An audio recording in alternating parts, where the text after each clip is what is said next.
Hello there, welcome to Straight Talk Sacred Pathway. My name's Stuart Wellborn, I'm a British working class author and former therapist, and I'm joined by my regular guest, Wa-Na-Nee-Che from Turtle Island, more commonly known as America. Hello Wa-Na-Nee-Che, how are you today? I'm doing fine. Okay, before we get into any kind of spiritual stuff, obviously at the weekend Trump had his military parade. How did that go? Because I've not seen much about it, so tell Well, me what happened. Trump was saying there was 250,000 people who basically attended. And when you look at it, they're lucky if they had 20,000. And the No King's Day had 8 million protesters. Oh wow. I saw that thing in San Francisco where they were on the beach and it said no king or something. Well, as of today, if I read it correctly, they may be giving the National Guard power back to the governor. Well, that's a good thing then. So that means he'll pull the National Guard away from the protesters. Are they still out there then at the moment? Yeah, they're still going at it, and then they have like 600 Marines there as well. You see, like, this is not an attack on all Americans, but America seems to think that they're the only country in the world and that's all that's important. We're not over here in the UK. A lot of people are obviously paying attention, but not all of us are paying that much attention to what's going. We've got our own problems going on over here. We've got our own version of the far right idiots It's going to on be the interesting rise. to see what's going to happen at the G7 meeting in Canada and see how six of the nations are going to hopefully jump on Trump. Yeah, but the trouble is, like, he is the most powerful man in the world, or at least got the button to the most powerful arsenal in the world. So Yeah, it is but worrying if you start picking on somebody who acts like a yeah, child, isn't it? like I said, with 8 million people basically protesting against him, hopefully he'll get the message. Well, let's hope so. Yeah, if he doesn't, then he's in trouble. I think he'll be out of there within, I would say, maybe a year and a half from now. What, impeached or Uh, Something maybe a little more serious what? because there are Like, crazy people here in the States now. As you know, in Minnesota, two of the state legislators were shot and killed by a mega. really? Yep. And president didn't say anything about it. What? I mean, So it's yeah, getting really awkward. And then having a state senator, arrested and handcuffed for simply asking a question. And the Defense Department head, the lady, had him arrested because he said you didn't identify him. You can hear him on tape, and they have video saying, "I'm a senator," and on his shirt he has, "I'm Senate." So there's going to be probably some backlash to that because she lied, and I think she's going to be how would you say it? She's going to have to resign. Well, I call her Mrs. Custer because she used to be the governor of South Dakota, and she was always challenging the tribes, and the tribes were all actually winning against her. good. Okay, one thing I did get from the weekend, I just saw a headline about it. What's this about Trump like renaming all the forts to like Southern generals? Is that happening? What's happening? I can barely hear you. Oh, sorry. I don't know if this is true because it just came up in the news on Facebook, so how real it was. But I heard that Trump is renaming the military forts back to things like General Lee, and Yeah. is that real? Yep. He hasn't done it yet, but he has threatened to do it, and he's renaming some of the bases. The Sacred Mountain over in Alaska had an they changed it to an Indian name, which it was original, and now he's trying to change it back to a guy that people despised. He was just like Trump. He was very corrupt and a criminal type. Who was that then? McKinley. Oh, I think I know the name, yeah. As an Englishman and an ex-Royal Navy person, I just Uh, gotta ask, you have a lot of warships named after presidents. Is there one day going to be a USS Trump? Because you know what a Trump means over here, don't you? well, it's kind of funny what's happening here now. They're trying to put Trump's face on Mount Rushmore. No. Yeah, they're trying to get a Navy ship named after him, and Oh, that'd be so funny. you know, there's so many things he's trying to glorify himself with. And you know what's so funny that when he met with the German chancellor gave him a legal document saying who his grandfather was and that he was a citizen of Germany. That might. I don't know if Trump was smart enough to catch it, but I don't think he was. Yeah, that might explain a thing or two. Right, Wa-Na-Nee-Che, are you aware that what the word Trump means in the UK? Probably take a dump. Well, it's a fart. You know what a fart is, don't you? A fart, yeah. Yeah, well, It's just that's like what. when you go to Germany, their exit is a fart. Yeah, but this is what I'm saying. If I was in the Navy now and they had a USS Trump and we came across the Americans on the USS Trump, we would just be having a field day of taking the piss out Oh of yeah. your sailors. Well, that's just as bad as that one movie about the whale when it came out, Free Willy. People were laughing in the show theaters. Yes, I was one They of made a them. big stinker about that one. Yes, we speak the same language in one way, but we have got our Yeah. variations, haven't we? Anyway, I think we've given enough time airtime to Mr. Taco, as he's called, isn't it? Right, I have a question from I forgot what his name was now. Was it Rangman197 who asked a question before? Um, what's your take on the difference between 3D and 5D in the light of the timeline split that many are talking about lately? Are you familiar with that concept?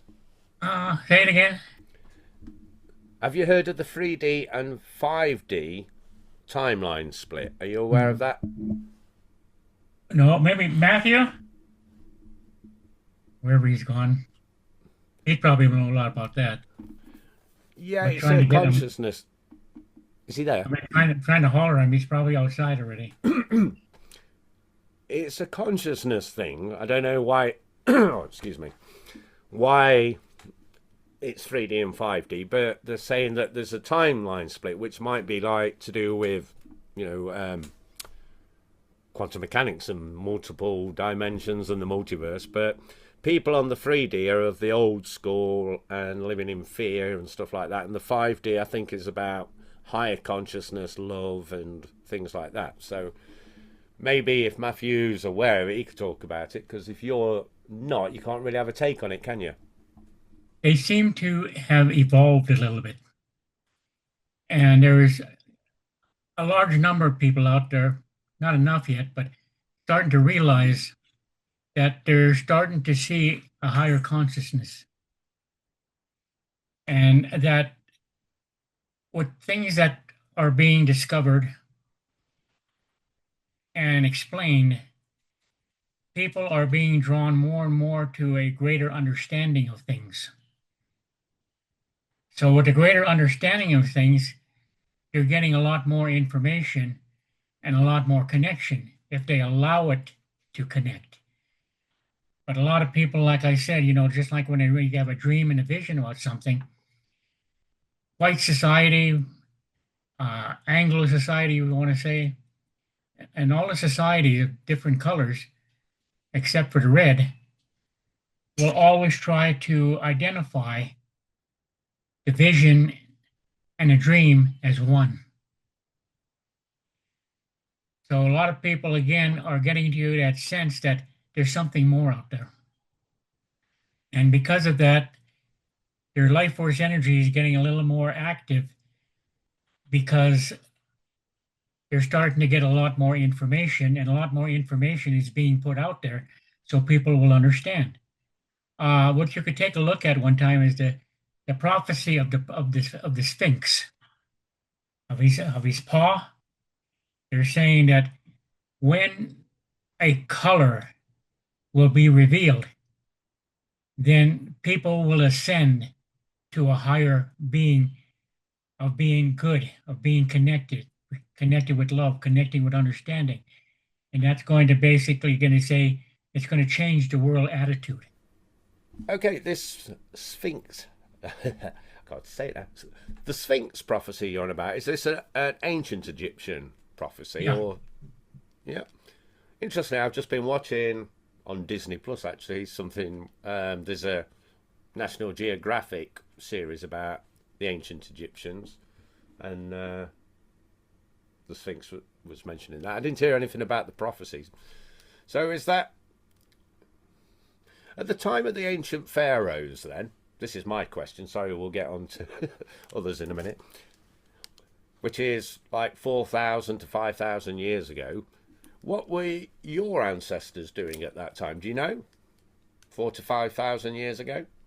Well, 5,000 years ago, again, you're discovering that they were a lot more intelligent than they gave them credit for. And a lot of the ancient knowledge that the Egyptians had, some point along the line, it disappeared. So it was almost like it was a hidden civilization that was in control at that time. And they either went back home or they deceased to, how would you say, exist. But the knowledge there was hidden because now they're discovering all kinds of chambers underneath the pyramids, underneath the Sphinx, that couldn't have been built by the, the more modern day Egyptians. Yeah, yeah. At that time, then, because obviously that's like, if have you ever been to Egypt, by the way? Well, when you look at the ancient Egyptians too, when they were building the pyramids, have you ever noticed they came to a peak, right? Mm-hmm. But then when you look at the pyramids in South America, they're flat. The Egyptians misunderstood. So when they put the peak in there, they wanted to trap the energy. In the South America, with the pyramids being flat on top, that's where they held all their ceremonies. So that's where the energy came in. So that's why at one point they were probably further advanced than Egypt was. And that would be your ancestors then, wouldn't it, to answer Yeah. my question? Yeah. Because they always say too, the prophecy was that if the indigenous people would have invented the wheel, they would have discovered Europe and conquered it.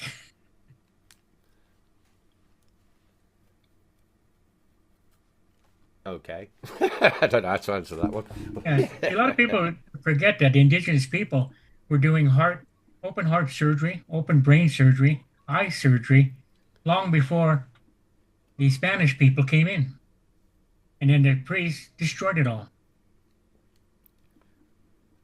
You've also got to take into account, though, that there was much of Europe that also got invaded by, you could say, by the church types through the Roman Empire. So, we had indigenous wisdom in this.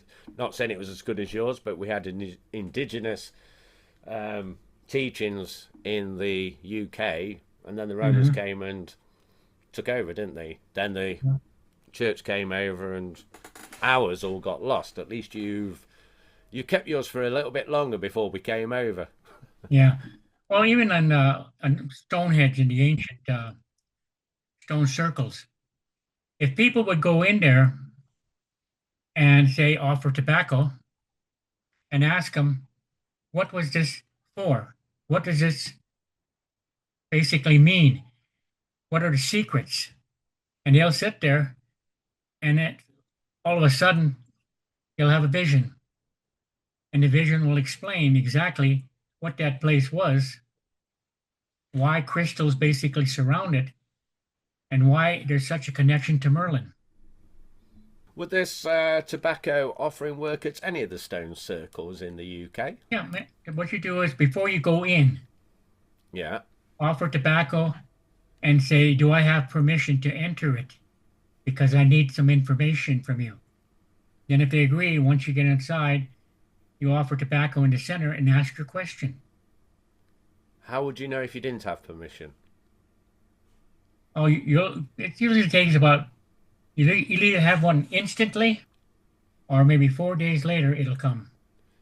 Oh, I see. So it's not that if you went and asked your question, something bad would happen to you then. Yeah, because when I went in there and I offered tobacco, there was a puddle of water there, so I offered tobacco to the water because the water is sacred. It's a cleansing. Then when I went in, I basically loaded my pipe. And the minute I loaded my pipe, I had an instant vision about what Stonehenge was all about. Do you want to share that? Yeah. So it was quite, and one thing, it was kind of shocking to have the vision, but it kind of opened myself up a little bit to understand how the energies work when you ask. Right. The reason I ask is one, we've got the solstice coming up in, I can't see the date now, about 5 days' time. Where I live, in Derbyshire, there's a stone circle that I like to go to. It's called Nine Ladies. It's only a small one. Mhm. So would it be worth me going up to the Nine Ladies with some tobacco then? Yep. I've actually been to the Nine Ladies and I've also been to the Seven Ladies. And I offered tobacco and got a lot of information from them. Matthew's here now. Maybe you can ask him that question. What? Come here. Me? Yes, you, Matthew. What's up? Listeners, this is Wa-Na-Nee-Che's son. You may be clued up. Rangman197 asked a question. Maybe you know more about this. Oh, what's up? He's asking, what's your take on the difference between 3D and 5D in light of the timeline split that many are talking about lately? Are you aware of that one? You're talking about three-dimensional? Is that where we're going for? The five-dimensional? Well, my belief is that we actually don't have the full complete dimensions completed. We're not actually, what I believe is we're not actually in a third dimension, to be honest. Because you have to look at space is actually dimension zero, okay? Because it's supposed to represent nothing and everything, okay? And that's what space is nothing and everything, thus becomes dimension zero. Now, what I believe what comes after that is actually time, because time has to flow through the universe for things to move forward, okay? The second dimension would be vibration because everything vibrates for it to move. That even includes molecules, particles, and even atoms themselves because they vibrate within themselves, okay, for them to move. The third dimension would be gravity, okay? So every object has to have a center of gravity for it to shape length, width, and height, okay? And that's what a black hole does because it's basically the concept of gravity pulling down, okay, into tearing space itself. Thus, we get a black hole, and that is caused by a huge amount of gravity pushing down onto space itself. Okay, thus that would be your three dimensions: would be time, vibration, then gravity to give shape to length, width, and height. So I believe we actually live in a sixth dimension. And the other thing that you can say that the vibration can be the quantum realm as well, the quantum dimension, where vibration is vibrate everywhere. Okay, so does quantum. Does that make more sense? I don't think that's the question they're asking. It makes perfect sense to me, Matthew. I'm just, whilst you were talking, I was just Googling it. So technically, we're still discovering this other dimensions after the sixth dimension because a non-living object can actually exist on the sixth dimension where a living object has to go through many different dimensions because we have sense, hearing, taste, feel, and sight. Okay, and these all interact with different dimensions themselves. Does that make sense? Oh no, it's Like making my sense. dad says there's sorry. No, because I'm just going by this person's question. I've just Googled it to see because I'd not heard of it before. Yeah. I think you know how things become topical and people just talk about it. From what I gather here, in 3D you are quite limited in how you see things. In 4D you Hmm. begin to see past the illusion and see Yep. more truths. Then in 5D you have moved past all the chaos in a state of higher consciousness. That's what one Okay, thing that says what here. that's I get what he's saying, but we're not actually, like I said, we're living on a sixth dimension because the quantum realm is more of the vibration because that has to deal with the multiverse, for instance. Yeah, Okay. this is what they're on about. A Yeah, timeline that's what they're split that talking about. some But that people are on actually, 3D and some people are on 5D. yeah, so we're what they're talking about is more of the second dimension because, like I said, that has to deal with vibration. Vibration goes like this, okay, goes everywhere. So does the quantum realm, okay, so does the quantum dimension. It's the same concept of vibration, okay, thus that vibration splits it into multiverse. Okay, and that's what people are thinking is the fifth dimension because we have clarified and that scientists say that the fourth dimension is actually time. But like I said, time's actually the first dimension for the universe to continue forward, to create things. Okay. And once vibration kicks in, that means an object can actually move freely. Does that make more sense now? Well, I'm not the one that asked the question. So, Rangman But 197, Well, did that make yeah. sense to you? one of the things that just came to me, they whispered in my ear, is the fact that this is why it's so important for people to connect and understand their life force energy. Life force energy is actually attached to everything, but we haven't learned how to utilize it correctly. We keep it bottled down into our spine rather than learning how to take that energy and float it upwards so that eventually it's placed in the seventh position of, they say, the seventh chakra. Is that your life energy goes above your head. And then you start, it controls the mind. It gives the mind the information that it needs to basically to evolve. But a lot of people keep their life force energy hidden. When you go to all these festivals, mind, body, spirit, so they don't realize that they are actually causing confusion to the life force energy because life force energy, they keep it down. They don't let it circulate upwards so that we are more balanced. And once we're balanced with our life force energy, there are, they say, seven steps. Seven step would be the chakra. But once you develop the understanding of the life force energy and place it in the seventh position, you've got seven more levels to go. And they start to be revealed. But as long as we keep the life force energy captive, then they're never going to reach the chakra state that will allow them to go up to the other seven. Okay, this has been all heavy and weird stuff. I'm going to ask another question. This is one of Linda's questions. Now, I don't know if that answered your question, Rangman 197. But I did my best. Here we go. Let's go a bit more old school with your stuff. Would you be happy to talk about any Indigenous ceremonies that you do after a loved one passes and talk about the journey following a passing? Okay. Well, first of all, we have to start to understand that there is life after we pass on.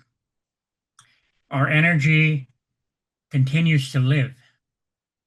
And when we had some loved ones, we were allowed to mourn 4 days. But then we had to celebrate. We celebrate the fact that they made it and we're still trapped here. So they ascended.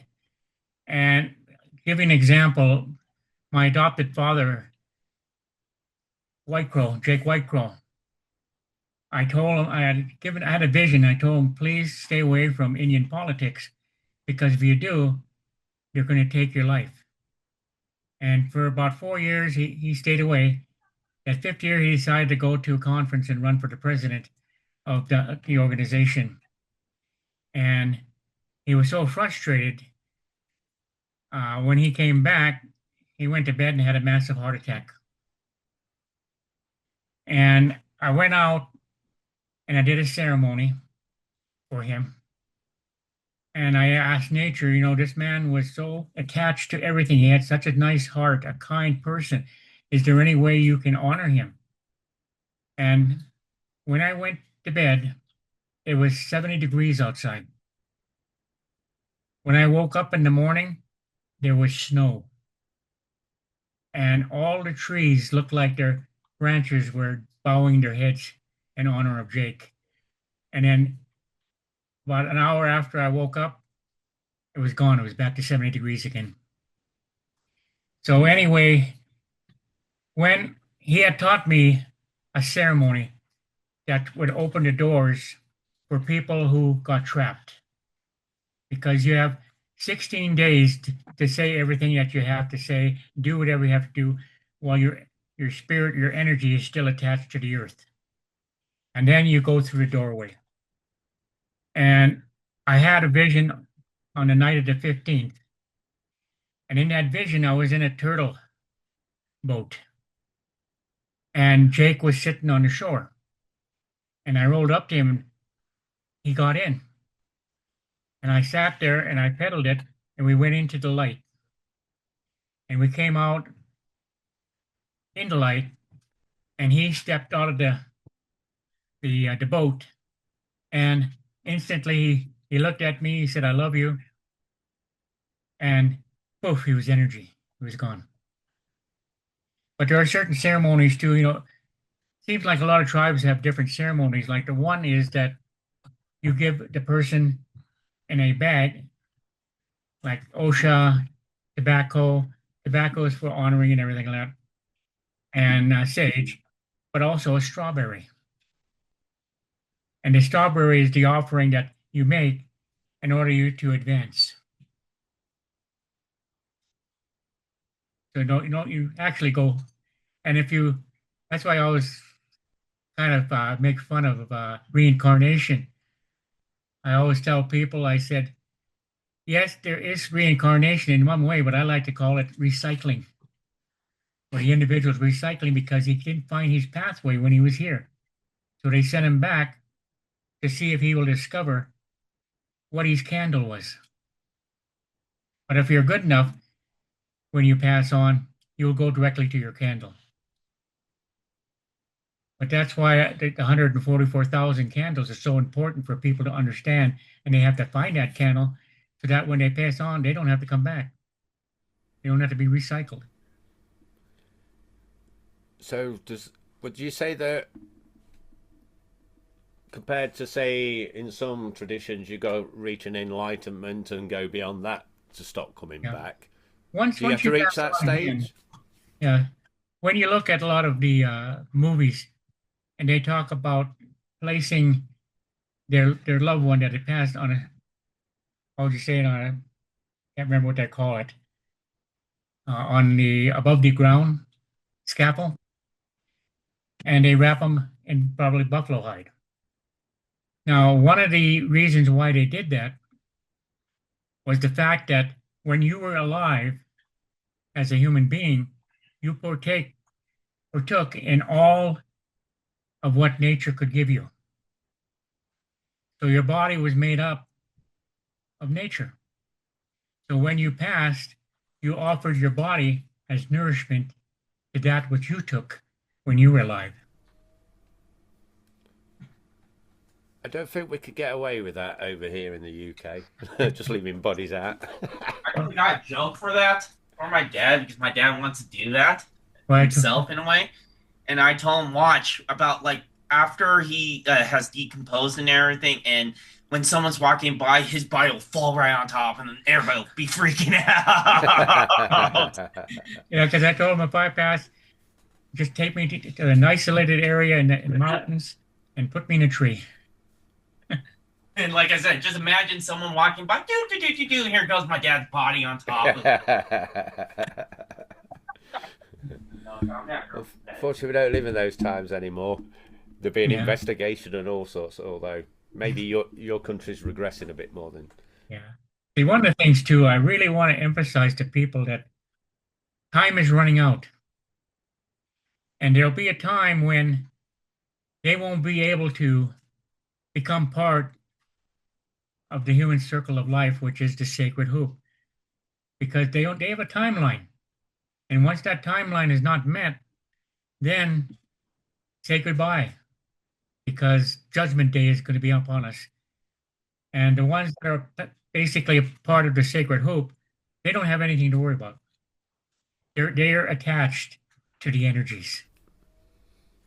I think that's kind of what this 3D 5D split that Rangman was on about, is that there are some people that are still following the old, not the old ways as in your old ways, but what we've become used to as like the normal, and then the 5D are the people that are perhaps going towards what you're talking about and trying to connect with the sacred hoop. Yeah.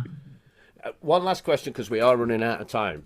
I just want to finish Linda's question here, because you've mentioned a little bit about what to do after a loved one passes, a strawberry, I guess, and the stuff. But she says, what happens if you've been a good person, and what happens if you've done evil in your life and harmed others, like dictators? What happens to... We know what happens to good people. What happens to bad people? Well, first of all, if you're attached to the sacred hoop, and you know that basically what your light is, your candle, you don't have to come back. Mm-hmm. Now, if you've been bad, then you didn't find your pathway, you're recycled. That's why a lot of people will sit there sometimes and they believe in reincarnation, but they believe in it in the wrong way, because you can get a person's memory just by touching his spirit, by walking by him. But that doesn't mean that you're that person. That doesn't mean that that's a past life. That's something that your energy can pick up on. So, yeah, the past life is, you have to remember that you're recycled to find your pathway. Now, if you're back, all the information that you had in the first life is useless because you didn't make it. But they'll present the tools to you, and hopefully the tools will help you learn who you are. Now, if you're a very evil person, like Stalin, Hitler, Mussolini, and future places are basically reserved for Putin, Un, Trump, J.D. Vance. When they pass, because they're so bad and so inhumane, they go into the doorway, but they come out in an area that's almost like a black hole. And when they're in that black hole, they go to sleep because there's nothing there. So out of boredom, their energy goes to sleep, but once it goes to sleep, it's torn apart. They no longer exist, even as an energy. Their energy is completely decapitated, and they can no longer come back because they're no longer an energy. So it's nothing like Star Wars and Anakin Skywalker and Darth Vader, then, who got killed all those children, murdered loads of people, but then is redeemed because he turned on the Emperor.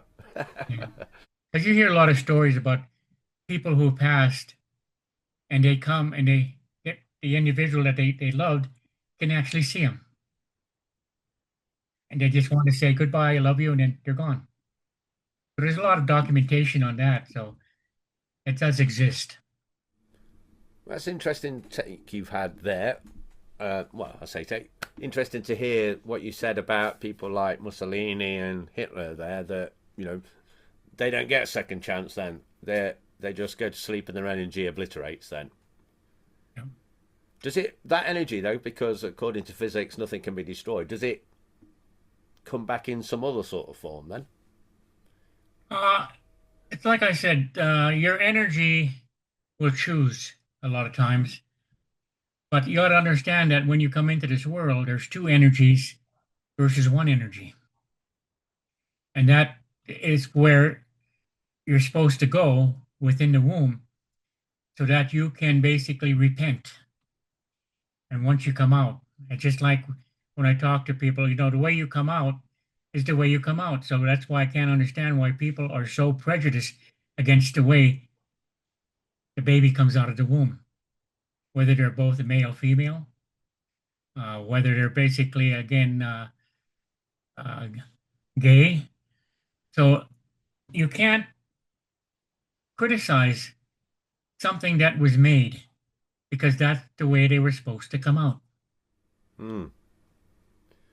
Okay, we're going to get cut off in a minute, actually. So you've got 20 seconds if you want to say one final thing, and then we're bringing this episode to an end. Rangman, I hope that helped. Linda, I hope you got your answer there. Last 20 seconds.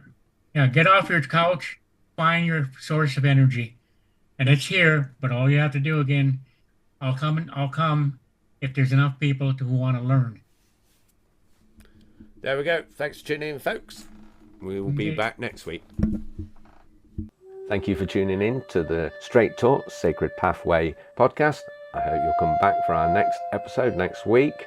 And if you've got any questions you'd like me to put to Wa-Na-Nee-Che, you can email me at stuart@realityresponsibility.com.